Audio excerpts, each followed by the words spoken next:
సంగారెడ్డి మండలం ఫసల్వాదిలోని శ్రీ జ్యోతిర్వాస్తు విద్యాపీఠంలో ఈ నెల 16వ తేదీన గర్భన్యాస సహిత వ్రత మహోత్సవ కార్యక్రమం నిర్వహిస్తున్నట్లు విద్యాపీఠం వ్యవస్థాపకులు బ్రహ్మశ్రీ డాక్టర్ శ్రీ మహేశ్వర శర్మ సిద్ధాంతి తెలిపారు. ఫసల్వాదిలోని ఆశ్రమంలో మంగళవారం విలేకరుల సమావేశంలో సిద్ధాంతి మాట్లాడుతూ దేవాలయ నిర్మాణంలో భాగంగా రేపు సాయంత్రం 5 గంటలకు గర్భన్యాస కార్యక్రమాన్ని నిర్వహిస్తున్నట్లు చెప్పారు.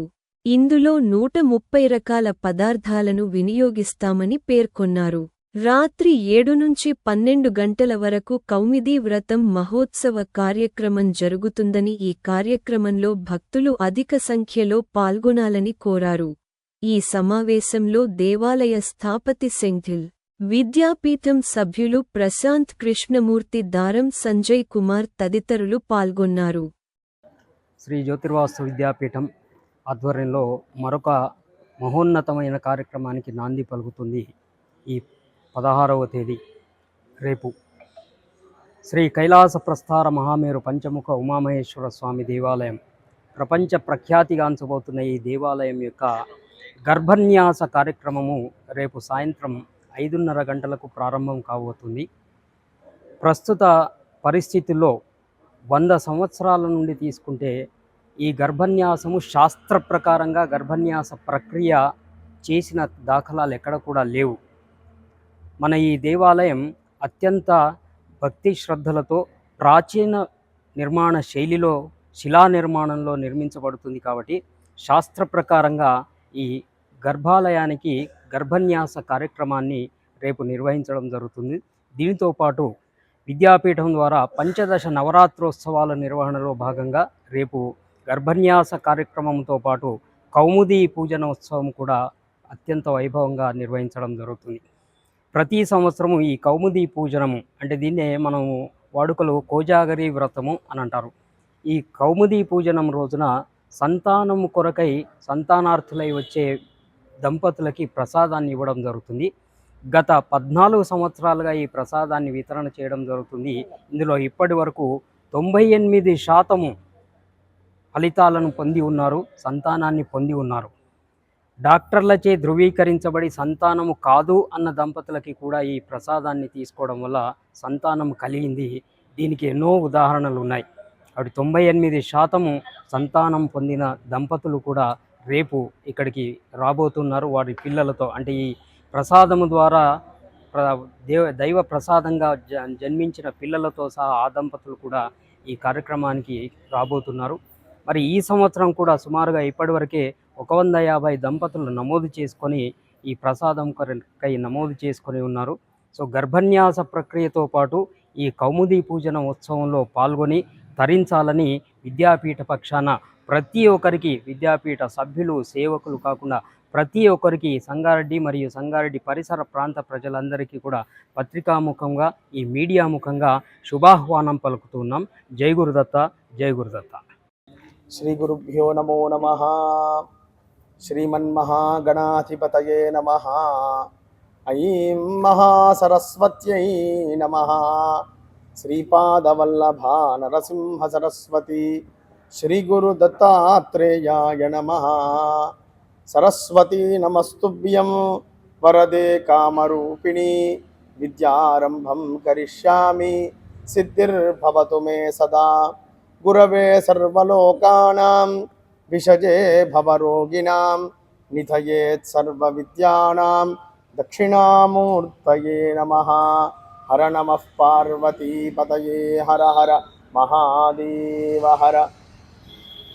శ్రీ జ్యోతిర్వాస్తు విద్యాపీఠం ఫసల్వాది కేంద్రంగా అనేక ఆధ్యాత్మిక, ధార్మిక, సామాజిక సేవా కార్యక్రమాలను నిరంతరం లోకానికి అందజేస్తూ ఇంకొక అత్యద్భుతమైనటువంటి కార్యక్రమం.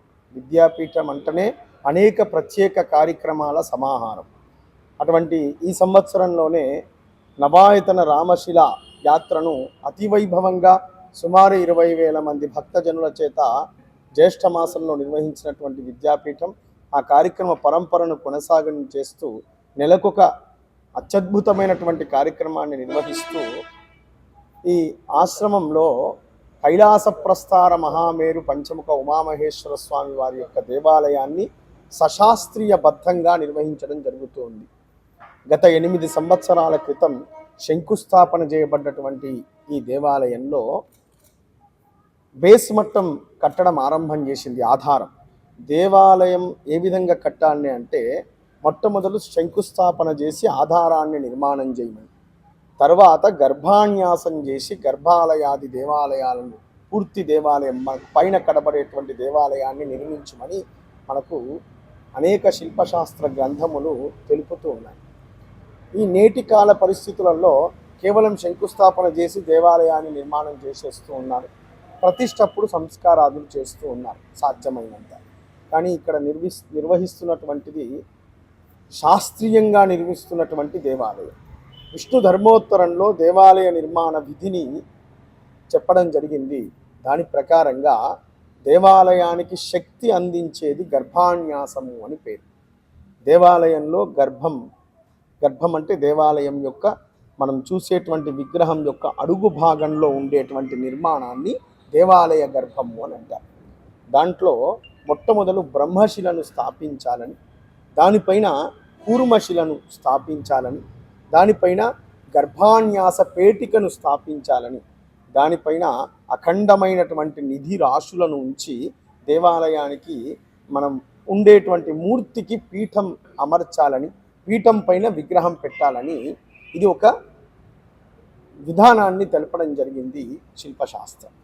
ఇది ఈ గత శతాబ్ది కాలంలో ఎక్కడగా నిర్వహించబడినటువంటి కార్యక్రమాన్ని జ్యోతిర్వాస్తు విద్యాపీఠం ప్రజాశ్రేయస్సు కోసం ఈ మహత్తరమైనటువంటి దేవాలయానికి శక్తి ఆపాదనార్థం ఈ గర్భన్యాసాన్ని సవిధిగా రేపు అనగా 16/10/2024 నాడు సాయంకాలం 5:04 సశాస్త్రీయంగా నిర్వహణ చేయబోతుంది విద్యాపీఠం. ఈ గర్భాన్యాసం యొక్క గొప్పతనం ఏమిటి అని అంటే, గర్భాన్యాసాన్ని చేస్తూ ఉండంగా ఎవరు చూస్తారో వాళ్ళ వంశము సూర్యచంద్రుల పర్యంతం వర్ధిల్లుతుంది, వాళ్ళకు వంశఛేదనం కలగదని, అంటే లోకమంతా కూడా శాంతిగా ఆరోగ్యంగా సుభిక్షంగా ఉంటుందని ధర్మశాస్త్రాలు చెప్పడం జరిగింది. ఇటువంటి వైదిక విధానాన్ని మొట్టమొదలు బ్రహ్మశిల అంటారు. ఈ బ్రహ్మశిల ఇట్లా 3 భాగాలుగా ఉంటుంది. కింద చతురస్రము, మధ్యలో అష్టకోణము, పైన వృత్తం. ఇది బ్రహ్మ విష్ణు మహేశ్వరాత్మకమైనటువంటి బ్రహ్మశిల. ఇది దేవాలయానికి ఆద్యశిల అని అంటారు. దీని ద్వారానే దేవాలయానికి శక్తి, భూమి నుండి వచ్చేటువంటి శక్తి ఈ శిలను సంగ్రహించి ఈ విగ్రహానికి అందజేస్తుంది. దీనిపైన ఉండేటువంటిది కూర్మశిల అంటారు. ఇది కూర్మాకారం ఉంటుంది. దీనిపైన బీజాక్షరాలు లిఖించబడి ఉంటాయి. కూర్మం యొక్క శిరస్సు తూర్పు వైపు ఉంటుంది. ఇది లక్ష్మీప్రదమైనటువంటి శిల. అంటే ఇక్కడికి వచ్చేటువంటి వాళ్ళకందరికీ కూడా సమస్త సంపదలను ఇయ్యగలిగినటువంటి శక్తి ఈ కూర్మశిలలో కలుగుతుంది. తర్వాత దీనిపైన ఉంచేటువంటిది ఇది గర్భపాత్ర అని అంటారు. పురాతన దేవాలయాలలో నిధులు నిక్షేపాలు అని అంటారు కదా, అవి ఈ గర్భపాత్ర. ఇందులో అష్టధాతువులు, అష్టమృత్తికలు, అదేవిధంగా లోహములతో తయారు చేయబడినటువంటి ద్రవ్యాలు, తర్వాత అష్టగంధములు, అష్టమంగళ ద్రవ్యములు, అష్ట ఆయుధాలు, ఇట్లా 213 ద్రవ్యాలను ఈ పేటిక యందు వివిధ రకాల అమరికల యందు ఉంచడం జరుగుతుంది. ఈ పేటిక 8 విభాగాలుగా ఉంటుంది. అందులో ప్రప్రథమమైనటువంటిది ఇట్లా ఒక్కొక్క దాంట్లో 9 ద్రవ్యాలను, ఇవి ఎక్కడ దొరకనటువంటి వైడూర్యాలు, మణులు, మాణిక్యాలు, ధాతువులు, భూమిలో లభించేటువంటి ధాతువుల ద్వారా ఇట్లా 8 విభాజనాలుగా ఈ పెట్టె నిర్మాణం చేయడం జరుగుతుంది. 213 ద్రవ్యాలు రేపు ఇందులో నిక్షిప్తం చేయడం జరుగుతుంది. పద్మరాగం, అది అవైలబిలిటీ లేనటువంటి రత్నం. అటువంటివి కూడా విద్యాపీఠం గత సంవత్సరంగా సంగ్రహణం చేసింది. తర్వాత హలాగ్రం, సప్త మృత్తికలను, అనేక నదుల యొక్క నీళ్లను, మృత్తికలను, పాదరసాది ఇత్యాది ధాతువులను, ఇవన్నిటినీ కూడా విద్యాపీఠం వివిధ రకాల లోహములతో చేసబడినటువంటి ధాన్యము, ఇవన్నీ ఎందుకు పెట్టాలి అని అంటే దేవాలయానికి ఇవి ప్రకృతి సిద్ధమైనటువంటి శక్తిని కలగజేస్తాయి. దేవాలయం అంటే నిరంతర శక్తి కేంద్రం, అది నిరంతరం శక్తిని అందజేసేటువంటిది. దానిపైన దీన్ని నిధి కుంభము అని అంటారు. ఇందులో మణులు, మాణిక్యములు, బంగారము, వెండి ఇత్యాదులన్నింటినీ కూడా వేసి దీన్ని, ఈ నిధి కుంభాన్ని ఈ సర్పబంధనం పైన చూస్తున్నారు, ఇది సర్పబంధనము అని అంటారు. ఇది పంచ సర్పబంధనాలు ఉంటాయి. 5 దిశల్లో ఈ సర్పబంధనాలను ఏర్పాటు చేసి దీని మూత పైన కూడా ఉంటుంది సర్పబంధనం. దీన్ని సశాస్త్రీయంగా ఒక విధి విధానం ప్రకారంగా రేపటి కార్యక్రమంలో దేవాలయ గర్భంలో పెట్టేటువంటి ఒక గొప్పనైనటువంటి క్రియ ఈ గర్భన్యాస మహోత్సవం. ఈ గర్భన్యాసం అరుదైనటువంటిది, మళ్ళీ చూడలేనటువంటిది. గత 100 సంవత్సరాలుగా ఎవరు దీన్ని చేసినటువంటి ఆధారాలు లేవు. ఎందుకనంటే అష్టధాతువులు అలభ్యములు. ఒక్కొక్క ధాతువు ఛత్తీస్గఢ్ ప్రాంతం నుంచి అడవుల నుండి తీసుకొని రావడం జరిగింది. దానికి సంబంధించినటువంటి వీడియోస్, ఫొటోస్ అన్నీ కూడా శ్రీ జ్యోతిర్వాస్తు విద్యాపీఠం వాట్సాప్ గ్రూప్లో మీకు నిరంతరం వస్తూనే ఉన్నాయి.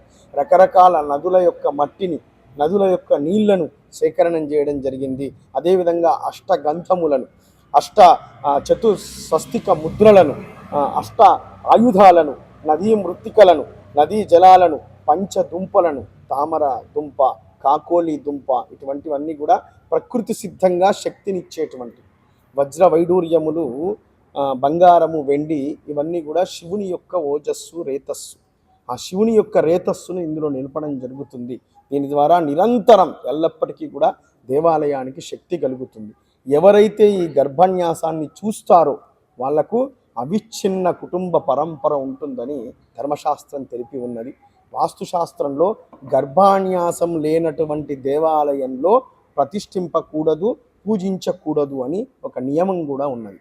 ఈ రోజు కాలంలో ఎవరు ఇంత శ్రమ కోర్చి చేయటం లేదు కాబట్టి విద్యాపీఠం ఇటువంటి జ్ఞానాన్ని లోకానికి అందించాలనేటువంటి దృక్పథం చేత, అదేవిధంగా ఇక్కడికి వచ్చినటువంటి వాళ్ళకంతా కూడా మంచి శక్తి, మంచి బుద్ధి కలగాలని ఈ గర్భన్యాస క్రియను శ్రీ జ్యోతిర్వాస్తు విద్యాపీఠం సవిధిగా రేపటి 16వ తేదీ సాయంకాలం 5 గంటల నుంచి ఈ కార్యక్రమం నిర్వహణ చేస్తూ ఉంది.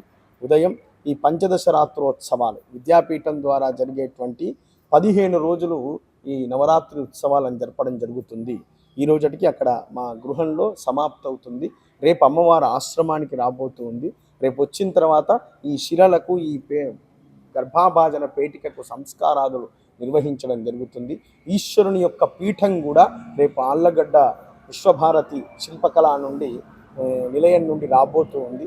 ఆ పీఠంతో పాటుగా అంటే ప్రతిష్టలో మూర్తిని పెట్టేటువంటి పీఠము దీనిపైన పెట్టమని మనకు ఆర్షధర్మం ప్రబోధిస్తూ ఉంది. ఇట్లా ఒకదానిపైన ఒకటి 213 ద్రవ్యాలతో, అరుదైన ద్రవ్యాలతో చేసేటువంటి ఈ గర్భ న్యాసంలో ప్రతి ఒక్కరూ పాల్గొనవలసిందిగా, అదేవిధంగా రేపు సమాప్తి ఉత్సవం, పంచదశ రాత్రోత్సవ సమాప్తి ఉత్సవం కిందికి కౌముదీ పూజనం చేస్తారు. శరత్కాలే మహాపూజ క్రియతే యాచవార్షికి తస్మాన్ మమైతన్మాహాత్యం అని దేవీ భాగవతంలో చెప్తుంది అమ్మవారు. పౌర్ణమాస్యాం చంద్రబింబే జ్ఞాత్వా శ్రీలలితాంబిక అంటే పౌర్ణమి నాడు చంద్రబింబాన్ని చూసి ఎవరైతే అర్చిస్తారో వాళ్ళు సాక్షాత్తు భగవతిని దర్శించినటువంటి ఫలితం కలుగుతుందని. కౌముదీ పూజనం అని విశేషమైనటువంటి అర్చన శ్రీ జ్యోతిర్వాస్తు విద్యాపీఠము ద్వారా గత 40 సంవత్సరాలుగా నిర్వహించడం జరుగుతుంది. ఈ ఉత్సవంలో ఇక రేపు పాలల్లో శ్రీచక్రాన్ని ఉంచి అభిషేకం చేస్తారు. దాంట్లో చంద్రుణ్ణి చూసి ఆ తీర్థాన్ని ఎవరైతే తీసుకుంటారో వాళ్ళకు పరిపూర్ణమైనటువంటి వజ్రతుల్యమైనటువంటి దేహం ప్రాప్తవుతుందని, సంతానం కానటువంటి వాళ్ళు ఇక్కడ ఉండేటువంటి వెన్న ప్రసాదాన్ని ఇవ్వడం జరుగుతుంది. సుమారు ప్రతి సంవత్సరం ఒక 200 నుంచి 250 మంది దంపతులు ఇక్కడ సంతాన ప్రసాదాన్ని తీసుకుంటూ ఉన్నారు. సుమారు 98% వాళ్ళకు సంతానం కలుగుతూ ఉంది. ఈ సంవత్సరం కూడా వేదిక ద్వారా అందరినీ కూడా సంతానం కానటువంటి వాళ్ళకందరికీ కూడా ఆహ్వానిస్తూ ఉన్నాం. మీరు విద్యాపీఠ కార్యాలయంలో సంప్రదించినట్టయితే చక్కని నియమం ఏర్పాటు చేస్తారు. మీకు ఒక నియమం ఉంటుంది. ఆ నియమం ప్రకారం వచ్చినటువంటి వాళ్ళకి సేవగా ఇక్కడ ప్రసాదం ఇవ్వడం జరుగుతుంది. అమ్మవారి యొక్క అనుజ్ఞ చేత, భక్తుల యొక్క సహకారం చేత ఆశ్రమంలో ఇటువంటి మహత్తరమైనటువంటి కార్యక్రమాలు నిర్విరామంగా నిరంతరంగా జరుగుతూ ఉన్నాయి.